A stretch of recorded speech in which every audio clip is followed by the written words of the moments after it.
Alam nyo ba ang ibig sabihin ng Philippines flag?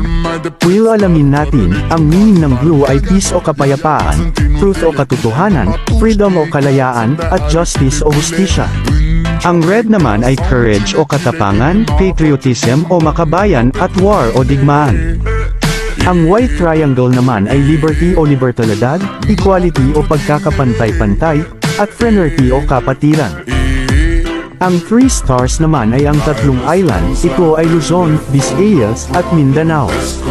Ang araw naman ng 8 sinag ay kumakatawan sa 8 rehiyon na nagsimulang mag-alsa laban sa Espanya tulad ng Maynila, Bulacan, Cavite, Pampanga, Morong, Laguna, Batangas, at Nueva Ecija. At yan ang ibig sabihin ng Philippines flag, palike naman ang video. Zile, eu alerg, iar mile, mile pe Maidan pentru tine